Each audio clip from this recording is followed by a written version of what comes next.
Hello, my name is Keith. Welcome to my channel. It's late February and it's just above freezing, so it's going to be a cold walk today. But today we are looking for ferns at the Ansonia Nature and Recreation Center. And we're going to walk the green trail, which is about 2 miles, mile and a half or so, and see what we can find over the marshes and bridges and ponds. I'll put up a better picture of the map so we can see where we're going. But we're off on this chilly February day. So here we are at the trailhead. It's a bit of a walk to get through the parking lot and the ball fields that are before the trailhead. But here we are, Raptor Woods. And off we go down the trail, find out what we can find. It's the green trail, and already we can see it's quite woods. It's quite the woods, New England woods, and we got dead trees everywhere. So this is promising as being a pretty natural spot. We have the requisite New England stone wall, which was a property line at one point, and we have another wall over here. So this may very well have been a road, and the trail goes where the road used to go. So we have a little bit of snow left from a couple weeks ago, and we'll just follow our way along here and see what we can find. We have the winged euonymus problem here. You can see we have the wings on the bush, which is the winged euonymus, and so we have the invasive species problem here. There's 2 bushes, 3 bushes, and various other winged euonymus, but not all of it, just some of it. It's not as thick as we saw back at the Trout Hill trail earlier in the year, but it's a problem here. All right, quite the tree fall through here. And it looks like this just got cleaned up recently.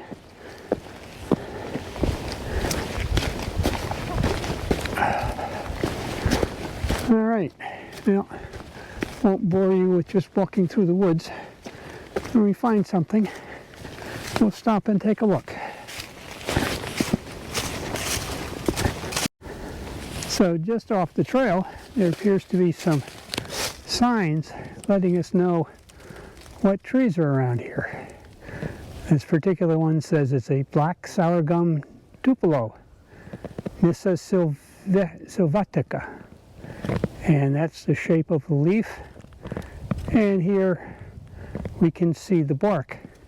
And so in the wintertime, that's all we got to go on, is what the bark looks like.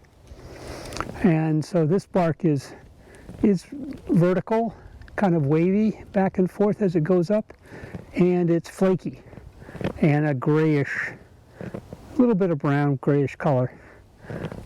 So that would be the way we would start looking for this kind of tree, or identifying this tree by bark. Barks are hard.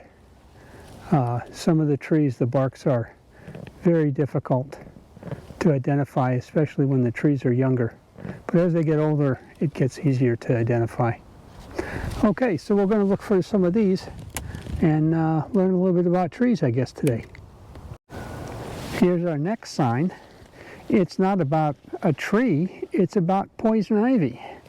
So ivy, of course, is a vine, and this poison ivy vine has gotten well established. It goes way, way, way, way up the tree, and it's gotten here for a long time. And you can see all the little fine, I don't know what, they're not roots, but they're what it uses to attach itself to the tree. And it's a pretty old vine, that's for sure. And they grow on the ground, and then they try to climb up into the trees. And of course, the oil that causes the rash is called urushiol, and that's what gives you the itchiness. And there's all sorts of remedies. That's what gives you the itchiness, and there's all sorts of remedies and preventatives and everything to try and keep that from happening. The best way, of course, is not to get exposed at all. But here's our next little sign: Taxicodendron radicans. Taxicodendron radicans, poison ivy. Impress your friends with the Latin name for poison ivy. Okay, we've come across our first sign of ferns since we've started our walk, and it's not in great shape. It's kind of green, so maybe it's our evergreen fern, but it's not clear yet. We've got some more. Oh yes, it is. See, we'll get some close-up shots, but the spore pattern, the sporangia pattern, let's stop saying spores, the sporangia pattern there on that small tip of a leaf is definitely our evergreen wood fern. And we can tell it's a wood fern if we are able to find the base here. And we'll see it's clumpy, and there should be still some, maybe some scales.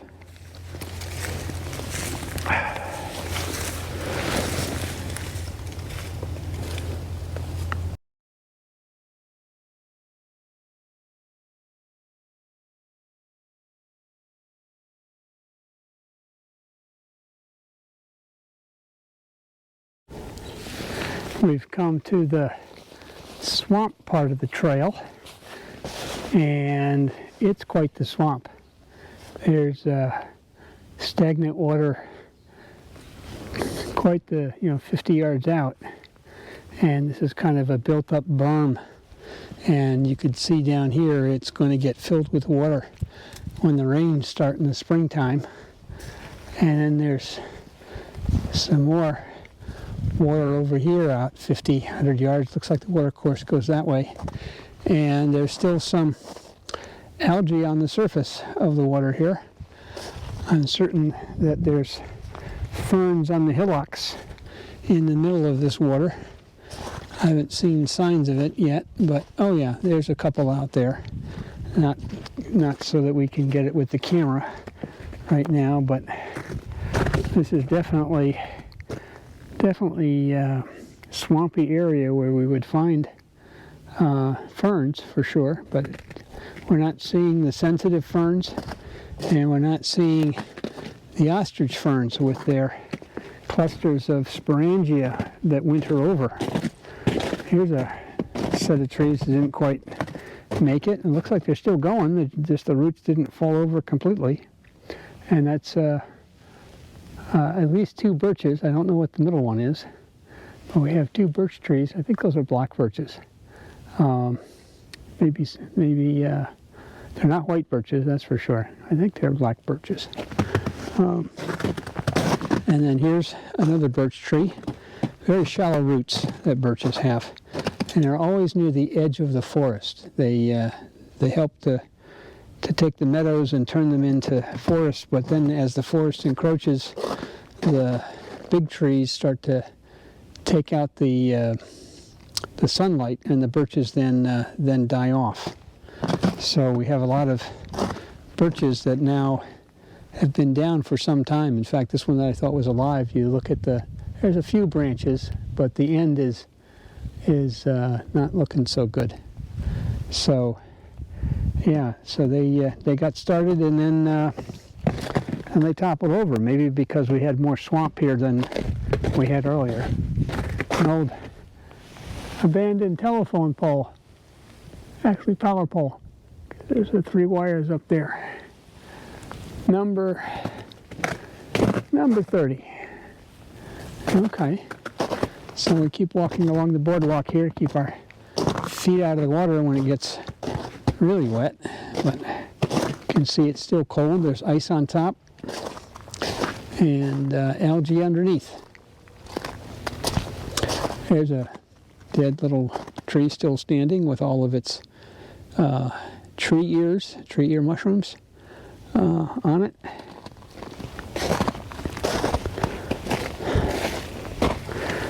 And here's a small little pine tree getting itself established. It's been here a couple of years, maybe more than 3 or 4. So it's going to try to make a name for itself soon.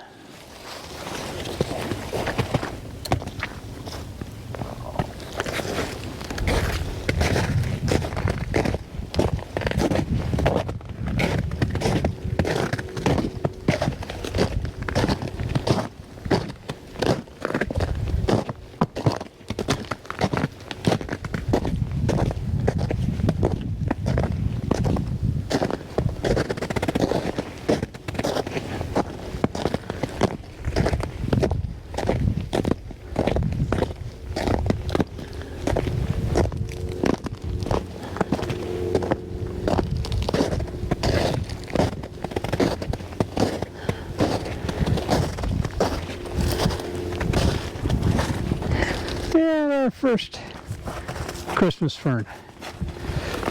This has been a lot of walking through the woods and only seeing our first Christmas fern specimen. In the other walks we've had, we saw them all the time. Here, it seems to be much less prevalent. Here's our sporangia at the upper half of the Christmas fern. It's lying down for the winter because it doesn't have the trigger pressure to stand up. We have our Evergreen wood fern down there as we get close to the water's edge, and another specimen over here. We have some more Christmas fern over on that edge of the slope. So a nice little gathering of ferns here. I don't see any clusters out on the hillocks for like royal fern or interrupted or one of the other ones. There's some moss everywhere, but there's one little cluster.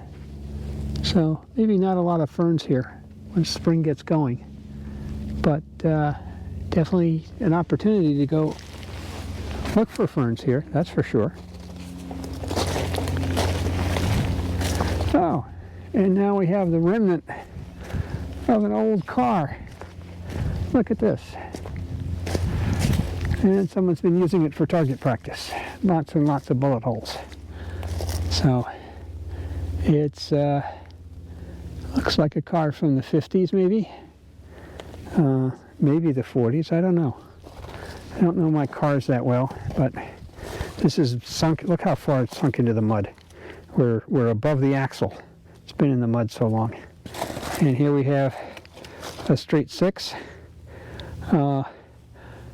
Definitely not something on the list of things from nature, but it's sitting here slowly rusting away, and it has shock towers, so maybe it's not that old, but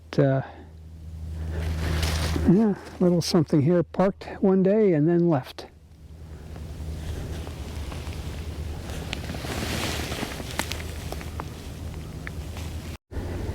Here's a little item about trail marking. Here we've come to a trail that goes this way or it goes that way. Now, which way are we supposed to go? Well, we have branches across the trail here indicating maybe we shouldn't go that way. But the marker here has 2 marks on the tree, not just one. And those 2 marks tell you the trail turns. So we should be taking the right turn here, and that way we'll stay on the trail. So anytime the trail turns, you're going to see 2 markers on the trail to tell you that the turn is here. Another tree sign. This one is Bitternut hickory or swamp hickory, Caria cordiformis. It has a palmate leaf. Instead of just a single leaf like an oak or a maple, we have multiple leaves, and it's called palmate, I believe is the correct term for that shape. Here we see the bark is much coarser than what we saw before, a lot thicker. Still a little shaggy, but you can see it goes back and forth and back and forth. So and we got lots of lichen on the bark. So the color is not the true color of the bark. It's more grayish, but there's a lot of lichen kind of changing the color of the bark. But here's bitternut hickory or swamp hickory. So hopefully there might be hickory nuts on the ground for the squirrels. Sure enough, here's our hickory nuts that the squirrels have been dealing with. So here we have pignut hickory, Caria, so it's the same genus as the one we just saw. Glabra, again it's palmate, but see this time we have 5 small leaves as opposed to 7. So that's how we tell them apart. Here the bark is very similar. It's not as big a tree, so it might be difficult to tell these two apart by just looking at the bark. Because again, it doesn't look quite as thick, but it certainly has a lot of the same characteristics, so I'm not certain that you could actually tell them apart. But the leaves you can definitely tell, and there's some more information about the tree.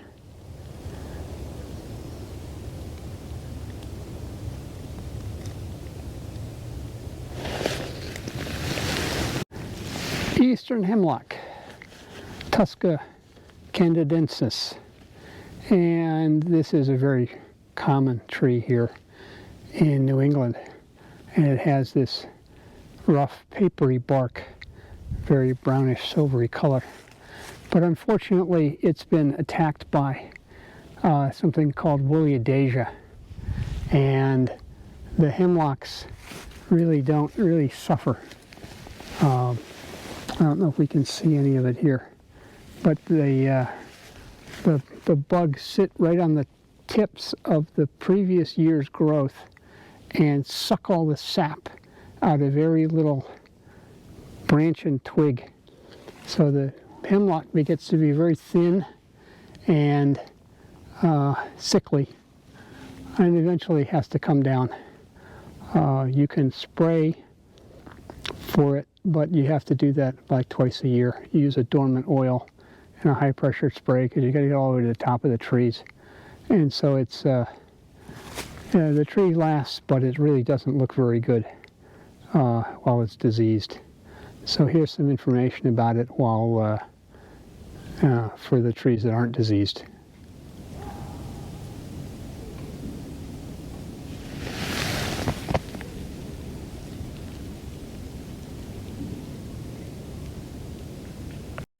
And here we have black oak, Quercus velutina, Quercus velutina. And you can see the classic pointed shape of the oak leaf. Each oak's leaf is a little bit different. We can see here this is the most common oak. It's hardwood. As all oaks are. Here the bark is rough, thick valleys inside the bark, very flat, gray. Again, all the oaks will look like this, so you'll have to know which oak you're looking at.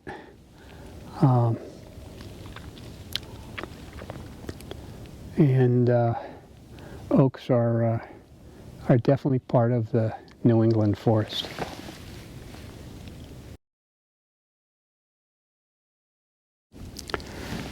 Well, here's a sign for an American elm, Ulmus americana, and you can see the leaf shape. It's toothed and oval shape. And you can see that the elms have been diseased for a while. I think the issue is that you can get small elms up until they're going to be a few years old, and then the disease attacks them. So we won't have the massive elms that we had years and years ago.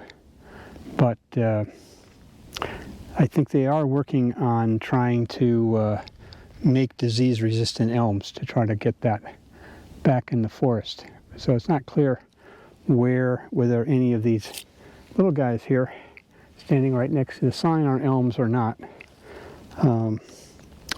So hopefully they do come back, but it's going to take a while. And we made it to the pond. So we're almost done with our trip today at the Ansonia Nature and Rec Center. Here's the stream feeding the pond, moving reasonably well, and off into the marsh where we have some birdhouses and a lot of activity from the children coming down and enjoying the day. All right, here we have another sign. This is a red maple. Okay, so Aster rubrum, and the red maple, of course, has 3 points on the leaf and then toothed. Those are a type of maple, and each maple shape is a little different. Again, we have a red bark, but you see it's not so grooved as we saw with the hickory and the oak.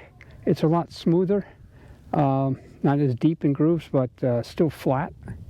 And we have some lichen growing on it, of course, but definitely a different type of bark. But I think all the maples, again, have a similar bark structure. The red maple is not something you tap. The sap in the red maple is not edible. Only the sugar maple is edible here. So another tree to learn about in the winter. So here we are on the boardwalk that goes along the pond. We're going to turn around on it later to head back up to the Nature Center. But there's quite the view of the shoreline and the trees that grow along the shore here. Quite the structure to walk along the path here and not fall in, and be safe and be able to see what the pond's doing, and maybe hear some frogs or whatnot. Here's a little side pool at the pond overflow that the bridge goes over.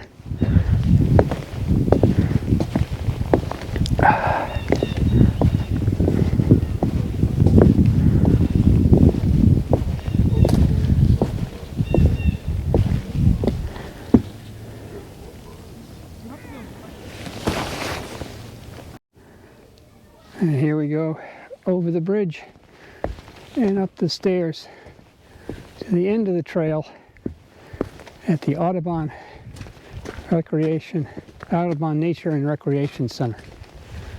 That was a nice little hike. Took us around some woods we hadn't been to before. Got to see a few winter ferns and a place where we might find quite a few in the springtime. Again, another place to come back to. And just as we're leaving, we get to look at another tree. And this is the black maple. Acer being the genus. And here again we have 3 points on their leaf. Here it's not quite so pointed on the edges. And they're saying it's similar to a sugar maple. But not quite the same. And again, you're not going to be able to get syrup out of a black maple. You're only going to get them out of the sugar maple.